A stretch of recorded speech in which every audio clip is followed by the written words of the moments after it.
Legal, cara. Assim, para conhecer um pouquinho melhor, né, sobre você. Antes de você entrar na Rinode, você atuava com o quê? Então, na realidade, desde criança, Anderson, eu já empreendia. Eu digo que eu comecei com o ramo empreendedor aos meus 12 anos. Por quê? Porque minha mãe se separou do meu pai, eu era jovem, tinha 2 anos de idade, e ela tinha que trabalhar em 3 empregos como auxiliar de enfermagem. Ela trabalhava no posto de saúde aqui no Conjunto Augusto Franco, e também trabalhava na Clínica Santa Helena, na maternidade, e mais um outro hospital. Então, eu via minha mãe trabalhando muito, tendo dificuldade financeira, às vezes, para trazer o sustento para nossa casa, para mim e para o meu irmão. E aos 12 anos, eu saía estudava na escola adventista, no Conjunto Augusto Franco, pela manhã. E quando eu saía da escola, eu comecei a pegar um carrinho de picolé. Eu digo que foi a minha primeira aventura empreendedora, foi vender picolé lá no condomínio onde eu morava, no Vale do Cotigüiba. E foi algo surreal para mim, porque eu comecei a aprender, assim, ter primeiro contato com vendas, né? Através disso aí. E minha mãe chegava do trabalho, tinha pão, tinha leite, tinha essas coisas. E eu comecei assim. Ah, Mas também, Anderson, pode falar. Não, é dizer legal, né? Já começou desde da juventude, né? E se eu fiz outras coisas também. Eu lembro que aos 14 eu comecei a andar de skate, comecei a surfar. E a gente sabe, pô, mãe solteira para criar 2 filhos não tinha condições de me dar skate, prancha, né? Às vezes a gente quer estar andando no ritmo da galera, né? Na vestimenta, usando alguns produtos daquela área. E aí eu passando numa banca de revista, eu lembro lá no Augusto Franco, lá na a famosa Praça do Cuscuz chama. E eu vi uma revista que ensinava a fazer brinco, pulseira, colar, a gente chama de miçanga, né?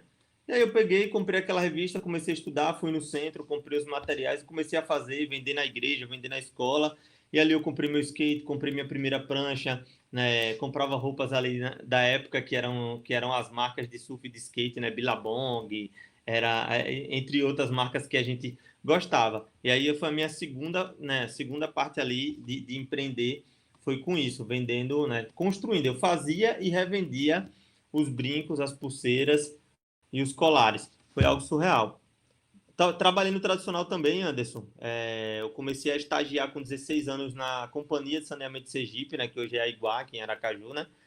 E foram 2 anos ali estagiando, fazendo aquele serviço de entrega de documento e tal. Trabalhei também no sistema de corte lá. Depois saí de lá e fui estagiar no Banese. Mais um contato surreal com vendas no Banese, porque eu trabalhava fazendo abertura de conta e também fazendo empréstimo para, como é que falo? Empréstimo consignado para funcionários públicos, né, prefeitura, policial militar. E ali nos deram a oportunidade da gente vender título de capitalização, seguro de vida, consórcio. E aí eu comecei a ter mais um contato com vendas num outro ramo. Se tornei o top 1 do Banese em vendas. Estava ganhando às vezes até o mesmo valor que o gerente. Meu nome ficou tão rodado ali que naquela época que tava aquela febre, eu não sei se você lembra, no calçadão aquelas financeiras de venda de empréstimo, né? Uma daquelas financeiras foi até o Banese, me retirou de lá, me ofereceu um contrato, uma porcentagem alta, e lá vai eu pro calçadão vender empréstimo, né, fazer um trabalho ali. Depois trabalhei de vigilante na Franca por 10 meses, e aí fui pro empreendedorismo mais uma vez. Fiquei desempregado e fui vender picolé da Picuí. Eu lembro como hoje minha primeira filha tinha nascido. Eu fui vender picolé da Picuí, aqui no Santa Maria, na Aruana. Esse conjunto da Aruana estava em construção. Eu vinha vender aqui para os pedreiros, para a galera que trabalhava aqui na construção. E com o dinheiro do Picuí, eu consegui comprar uma moto Dafra. E aí fui trabalhar como autônomo, como motoboy. Que naquela época era complicado porque era restrito, né? A gente não tinha ordem de SMTT para rodar. Então a gente rodava meio que clandestino. Passei 3 anos e meio como mototáxi e veio a grande oportunidade na minha vida, né? Eu estava passando assim uma transição. Eu sou um jovem que fui criado na igreja, minha mãe é pastora, e aí eu abandonei o evangelho aos 15, 16 anos, e isso com 26 anos eu rodando ali de mototáxi, estava com a vida totalmente destroçada, meu casamento também estava indo mal, algumas coisas estavam meio complicadas, e Deus me incomodou bastante, me puxou de volta para a igreja, graças a Deus. E naquele momento que eu voltei para a igreja, com 3 meses depois, me ofereceram a oportunidade da Renaudet. Eu estava rodando de mototáxi, minha primeira corrida, a moto quebrou, eu parei, botei ela para consertar, eu tinha R$ 5, minha primeira corrida, Anderson. Aí fui almoçar. Nisso que eu sentei para almoçar, dois taxistas estavam sentados numa mesa lá, chamados Jair e Elinaldo. Eles do nada me ofereceram oportunidade, assim, sentaram para me oferecer o Coca-Cola, eu aceitei e começaram a falar da Renaudê. Fui numa reunião lá na Praça da Catedral, era lá a franquia.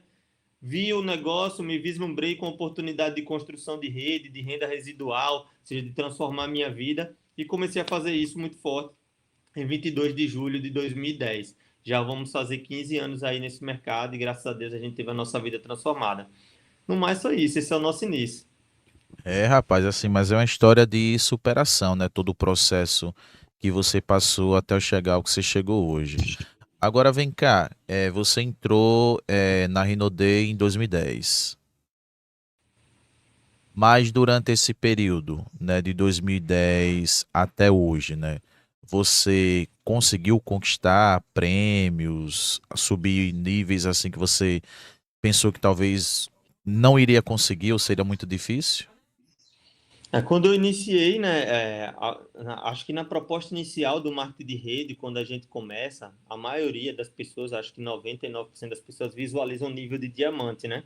Aquele nível que é bastante vendido lá nas apresentações e que é o início realmente da transformação financeira, né, de uma pessoa, é o nível de diamante, ele vai ter um ganho médio ali de 5.600 a 7.000 reais, dependendo do volume de faturamento da equipe.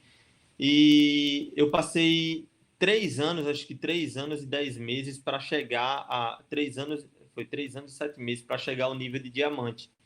Cheguei no nível de diamante em 2013, lá já quase no final de 2013. E aí, por chegar no nível de diamante, a gente ganhou um cruzeiro, né? Então, um ex-mototáxi, uma pessoa sem perspectiva de vida, que era taxado como um perdedor, assim, né? Dentro da galera que eu andava, né? Tanto que quando eu comecei na Rinode, muitas pessoas começaram a julgar, né? A falar, aquele menino, aquele que, né? Que só andava na rua, que só andava fazendo isso e aquilo, aquele tipo de julgamento que geralmente as pessoas fazem quando a gente começa a fazer algo diferente. Mas graças a Deus, eu acreditei na proposta, acreditei em Deus, acreditei em mim também e fui adiante. Cheguei a duplo diamante em 2014. 2014 a gente chegou a duplo diamante, em 2015 a gente atingiu o nível de triplo diamante. Duplo diamante a gente ganhou uma viagem para o Caribe, a gente foi para Punta Cana, lá na República Dominicana. Foi algo surreal, né? Poder ter passado por aqueles lugares ali onde foi gravado o filme do Piratas do Caribe, né? A Lagoa Azul, que é um filme bastante antigo, né? Já estou com 41 anos, então são filmes da minha época, foram gravados naquela ilha e foram momentos assim incríveis. E como triplo diamante, a gente ganhou um Honda Civic da companhia, um carro 0 km e uma viagem para Disney. E foi algo surreal. Eu nunca imaginei, nem nos meus maiores sonhos, que em 6, 7 anos desenvolvendo um modelo de negócio como esse, eu poderia conquistar tanta coisa como foi conquistado naquela época.